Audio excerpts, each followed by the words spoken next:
Oi pessoal, meu nome é Gabriel Fernandes Tolgiese e eu tô aqui para apresentar para vocês um pouco sobre Loy Fuller e as danças serpentinas. Esse vídeo é uma realização do projeto Serpentina, viabilizado pelo edital 3/2019 do Programa de Ação Cultural da Secretaria de Cultura e Economia Criativa do Governo do Estado de São Paulo, também conhecido como PROAC Editais. Vamos lá? No vídeo anterior, a gente falou sobre as danças serpentinas e as origens delas. Nesse vídeo, vamos falar um pouco mais sobre as danças serpentinas e algumas curiosidades, começando por: de onde vem esse nome, dança serpentina? Quem deu esse nome para as danças que Loy Fuller fazia não foi a própria artista, mas sim o empresário Rudolf Aronson. Aronson foi o primeiro empresário que contratou a Fuller como dançarina. Antes de ser reconhecida como dançarina, Fuller era reconhecida pelos produtores de teatros como atriz e cantora. Segundo o pesquisador Giovanni Lista, o nome dança serpentina faz alusão não só aos movimentos ondulatórios de cobras e serpentes, como uma metáfora ao movimento das saias durante as danças, mas também o termo serpentina remonta a uma expressão utilizada como um conceito de beleza na realização de pinturas de paisagens datada do século XVIII, condensada na chamada linha serpentina, também conhecida como linha da graça. Esse nome, linha serpentina, foi cunhada pelos pintores William Hogarth e William Gilpin, e é melhor descrita no livro The Analysis of Beauty, A Análise da Beleza, que data de 1753. Hogarth explicita nesse livro que, diferentemente de uma ondulação, a linha serpentina, em forma da letra S, é utilizada para diversos fins na pintura, como para aprofundar o olhar do observador ao dar mais detalhamento e quantidade de informações de uma forma em uma imagem. Por meio desta linha serpentina, permite-se a quem observa a imagem que conta com essa linha serpentina uma espécie de qualidade ativa do olhar, em que parte da imagem é imaginada pelo observador, proporcionando uma sensação de volume e tridimensionalidade. Então, serpentina, em dança serpentina, não foi um termo que surgiu do nada, mas sim um termo que era associado, em alguma medida, à arte e à beleza. Uma curiosidade interessante de se compartilhar. Ao longo da pesquisa, encontrei em duas notas de jornais e em um texto sobre carnaval relações entre a serpentina utilizada nas festividades e as danças serpentinas de Fuller, em que se dizia que as serpentinas foram assim chamadas por conta da dança serpentina de Loy Fuller. Nomear para se diferenciar. A pesquisadora Antia Kraut afirma que, abre aspas, a insistência de Fuller em retratar sua coreografia como nova e única pretendia sinalizar sua distância das chorus girls, skirt dancers e as dançarinas naut de palcos comerciais. Fecha aspas. Assim, o nome dança serpentina desempenhou um grande papel em singularizar essa dança, mesmo ainda ocupando o teatro de variedades. Apesar das semelhanças com o skirt dances e com o naut, o nome dança serpentina e o uso da luz elétrica colorida associada a esse nome, de algum modo, criou um imaginário próprio sobre o que eram essas danças. Mas o nome danças serpentinas, que tanto a diferenciou e singularizou num primeiro momento, depois de um tempo tornou-se um nome e sinônimo de algo extremamente popular. Dizia-se na época que as danças serpentinas eram uma monomania, uma febre entre as pessoas que frequentavam os teatros e que só se falava nisso.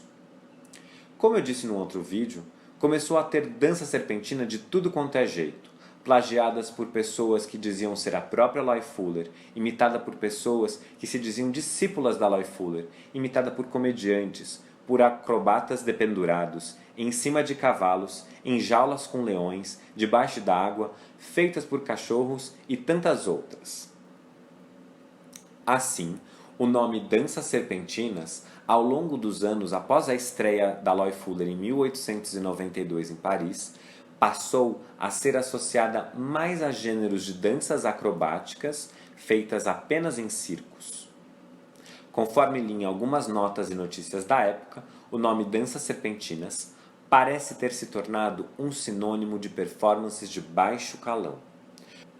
Com isso, apesar das danças serpentinas terem surgido em teatros de variedades, parte dos divertimentos das classes operárias juntas do circo e das casas de show burlesco, Aloy Fuller quis se desvincular dessa nomenclatura, algo que nunca conseguiu de fato. Quando Aloy Fuller faleceu em janeiro de 1928, um texto publicado no jornal carioca O País, em homenagem a Fuller, confirma o desuso do nome dança serpentina em decorrência da sua associação a um tipo de entretenimento considerado inferior. No texto, o autor, denominado apenas como AA, afirma, abre aspas, ela, Fuller, foi a criadora dessa dança serpentina que foi muito imitada, sem nunca, suas imitadoras, alcançarem a fascinação obtida pela grande mestra Loy Fuller. As danças serpentinas andaram por aí em teatros de ínfima ordem, nevróticas e degeneradas, até desaparecerem completamente na vulgaridade e na indiferença. Fecha aspas. Estudando um pouco da Loy Fuller, deu para sacar que ela era um pouco artista gente como a gente, no sentido em que ela é geralmente associada a uma prática só, mas que ao longo da sua vida teve outras facetas artísticas menos vistas ou faladas. De acordo com a pesquisadora Jessica Lindberg, Loy Fuller passou por diferentes períodos de elaboração e criação de suas danças a partir das danças serpentinas. A primeira fase das danças de Fuller, denominada por Lindberg como a fase serpentina, corresponde ao período que vai de 1892 a 1896 e diz respeito à representação de elementos da natureza, como borboletas, orquídeas e serpentes. Neste período, o figurino de Fuller tinha por vezes pinturas sobre seus tecidos, como as serpentes ou as borboletas. Lindberg atribui à segunda fase de Fuller, que vai de 1896 a 1904, o nome de período da dançarina do fogo. Neste período, Fuller passa a explorar fenômenos da natureza que evocam um espaço maior ou que não se condicionam a uma figura específica de animal ou planta. As nomenclaturas dos trabalhos passam a se chamar a noite, o dia, o firmamento, a dança branca, o fogo, a aurora, e uma exceção quanto aos elementos da natureza como plantas e animais, ela cria a dança o lírio. Essa mudança das temáticas acompanhou um pouco da mudança nos figurinos de Loy Fuller. As túnicas aumentaram de diâmetro, necessitando de varas maiores como prolongamento de seus braços para a manipulação dos tecidos.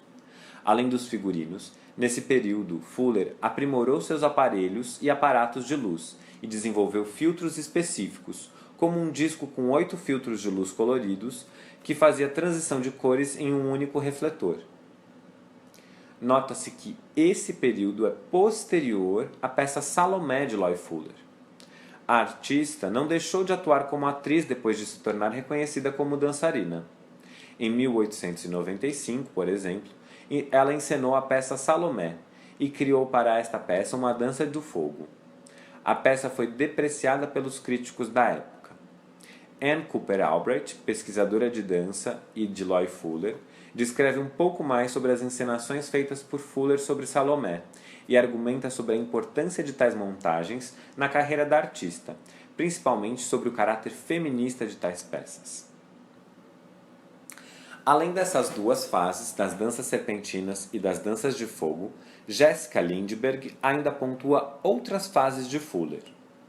Uma fase pautada pelo uso de sais fosforescentes em suas roupas em 1904, que se relaciona com temas como a radioatividade. Outra fase, pautada em performances com mais bailarinas em cena em 1905, em vez de serem apenas solos da artista. E uma fase a partir de 1908, com a criação de sua escola de danças, fase essa que, por Lindberg, vai até 1928, com a morte da Fuller, denominada a fase dos balés de luz. Essa fase artística de Fuller, dos balés de luz, inclui suas danças de sombras e suas criações fílmicas. Concluindo,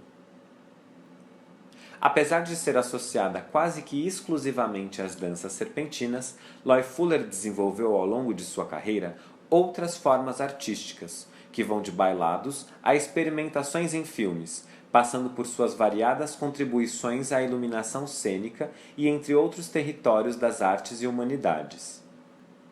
Contudo, o grande sucesso de Loie Fuller e que é associado à artista até os dias atuais são, sem dúvidas, as suas danças serpentinas. Importante ressaltar que, apesar de Loie Fuller ter criado esse estilo de dança, ela não foi e não é a única a fazer essa dança. Além das imitadoras e plagiadoras que eram contemporâneas de Loie Fuller na virada do século XIX para o século XX, podemos encontrar uma diversidade de artistas que citam, incitam, reencenam e convocam Loie Fuller e suas danças serpentinas em suas criações nos dias de hoje. Bom, pessoal, essa foi a terceira videoaula do Projeto Serpentina, realizada por meio do edital PROAC 3/2019, da Secretaria de Cultura e Economia Criativa do Governo do Estado de São Paulo. Espero que tenham gostado desse vídeo. Vou deixar aqui na descrição do vídeo algumas das referências que usei para a elaboração desse vídeo e que fizeram parte da pesquisa de criação do projeto. Deixa seu like aqui e navega pelo nosso canal para ver algumas das videodanças que fizemos durante o projeto, reimaginando, reinventando e citando Loie Fuller e algumas de suas imitadoras. Até o próximo vídeo!